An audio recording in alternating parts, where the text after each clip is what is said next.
This video disproves congestion toll. Volta's congestion toll theory stems from Knight's theory. Knight recommended charging a toll on row 2 up to the difference between the two lines.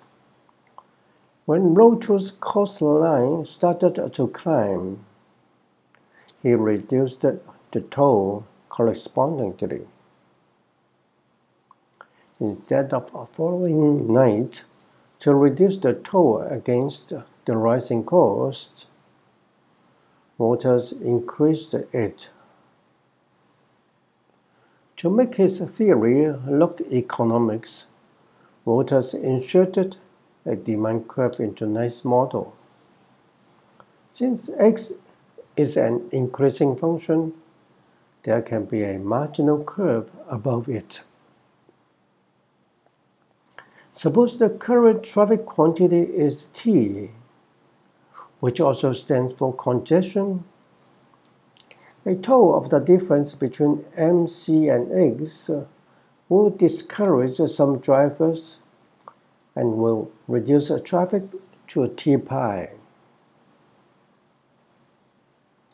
As congestion worsens and X continues to rise, the difference between MC and X, and hence Volta's toll, becomes larger.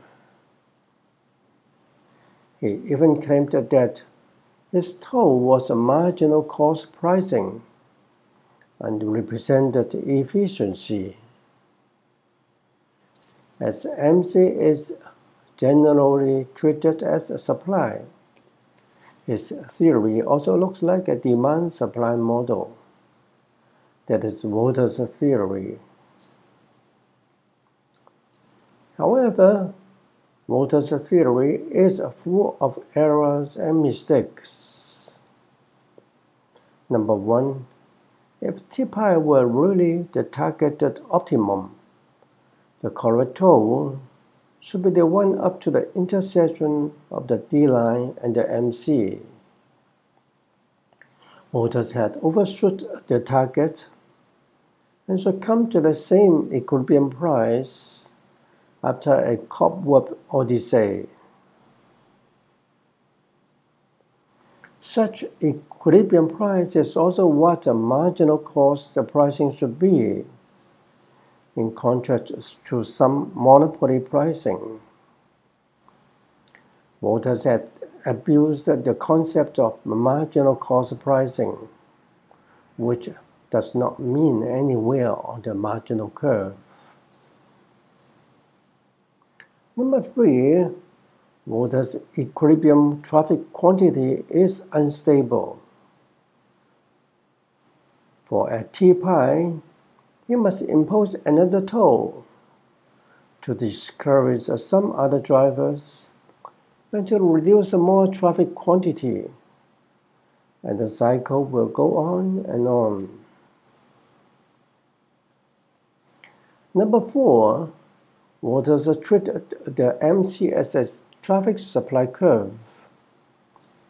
But since X represents driver's cost, MC can never mean traffic producer's supply. When Volta did not have the supply curve, his theory is a lame duck. There is then neither a proper presentation of congestion nor any reasonable measure to combat it. Volta's congestion toll theory is thus completely invalid.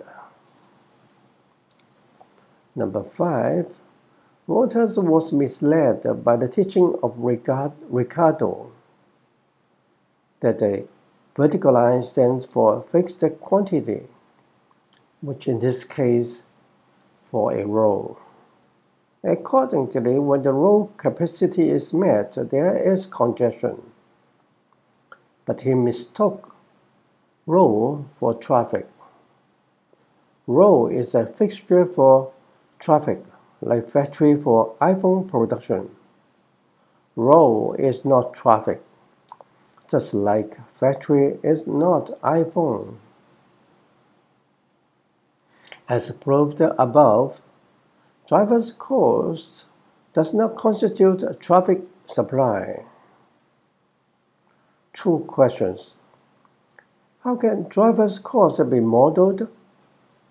And what should a proper traffic supply curve look like?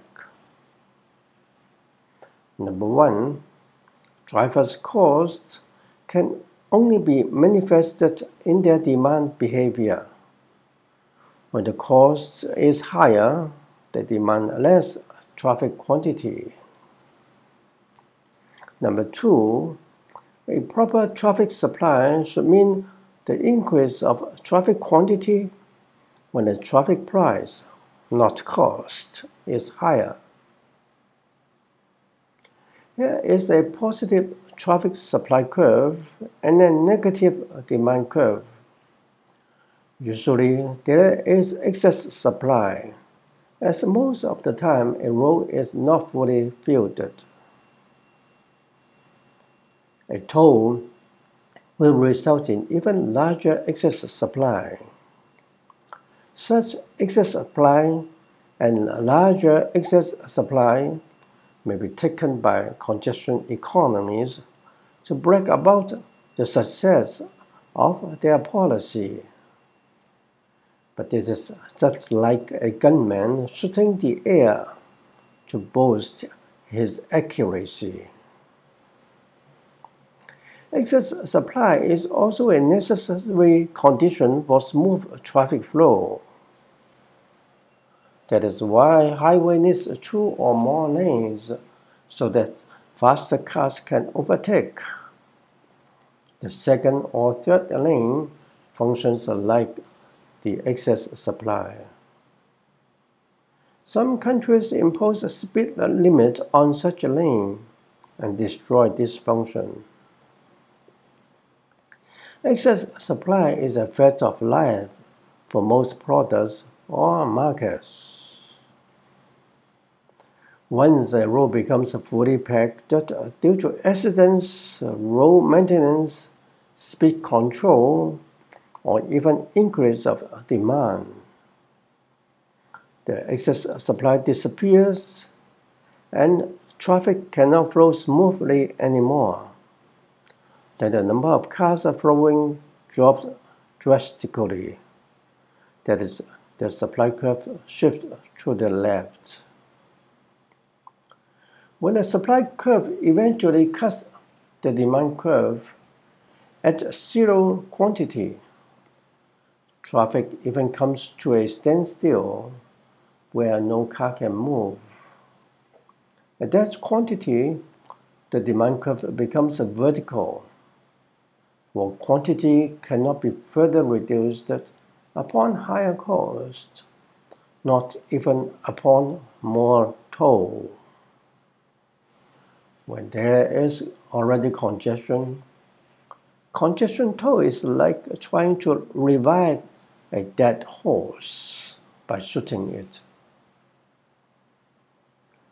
Brilliant et al. Offers empirical evidence to support this view of congestion. The movement of equilibrium along the demand curve toward zero quantity. Since the cause of congestion is the leftward shift of the supply curve, the proper way to solve it must be the attempts to shift it back rightward. When potholes are repaired, accidents are removed, or overtaking speed limit lifted, the supply curve will be shifted rightward to accommodate more traffic demanded at a lower driver cost. This is like opening or reopening the outlets for the flooded water. Easing congestion should apply the same thinking as draining flood. Imposing toll is definitely not a correct thinking. After all, you can't impose a toll on flood water, can you? Of course, building a new road will also shift the supply curve rightward, beyond the original position.